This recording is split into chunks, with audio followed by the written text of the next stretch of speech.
I used to work the night shift at a small regional hospital in the Midwest.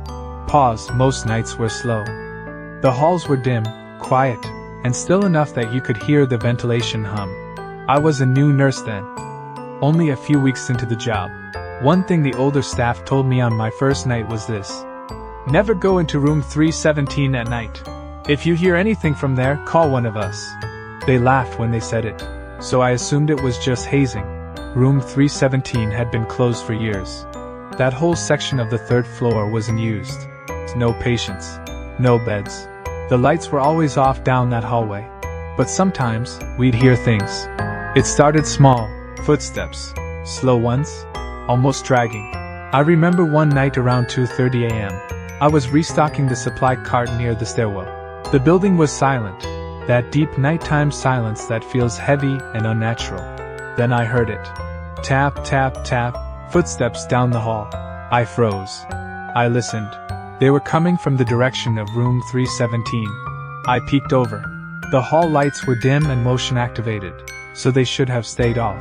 But slowly, one by one, they flickered on, like someone was walking through the hall. But I saw no one. I hurried back to the nurse station and asked the senior nurse if anyone could possibly be on the third floor. She looked up sharply. "You heard it too, didn't you?" She told me the story. Years ago, a patient had died in room 317, a man with no family. He went into cardiac arrest. They brought him back. But when he woke up, he screamed that something had followed him back. Something was waiting in the dark corner of the room. He refused to sleep. For 2 days straight, he begged to be moved. Said the corner was watching him, reaching for him. They found him the third morning, sitting upright in the bed, eyes open, dead. Around 4 a.m., I heard what sounded like someone crying, like a child. It came from the third floor stairwell. I followed the sound. The crying was coming from room 317. The door was cracked open, just a sliver. The crying stopped instantly. I pushed the door open wider. The room was empty, but the bed was pulled out, like someone had been sitting there. The corner felt wrong. Then, behind me, right next to my ear, a whisper. "Don't leave me."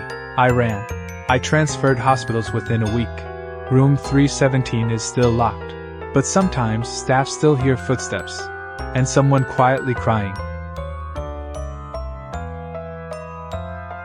I worked night shifts at a rural gas station just off a lonely highway. We rarely got customers between 1 a.m. and 5 a.m. One night, sometime after 3 a.m., a man walked in. He was tall, thin, wearing an old brown coat. He didn't speak, didn't look at me. He just wandered the aisles, aimless. After almost 10 minutes, he finally approached the counter. He asked quietly, "Do you hear them too? The people in the walls?" He walked back outside. But he didn't leave. He just stood there, staring in at me. Not moving, not blinking. Then I heard it. Scratching, from the ceiling vents. Slow, deliberate, like fingernails. The police came. He was gone. The scratching continued for weeks. Then I watched the old security footage again. When he pointed upward, he wasn't pointing at the vent. He was pointing at me, right above my head, where something unseen was watching. I quit soon after. Sometimes at night, I still hear scratching, inside the walls. I was a security guard at a downtown office building. My shift was midnight to 8 a.m. The parking garage always felt wrong. One night, I saw her on camera. A woman, soaking wet, hair covering her face, walking barefoot through the garage. I followed the sound of wet footsteps. They led toward the stairwell door. Fresh footprints, leading upward.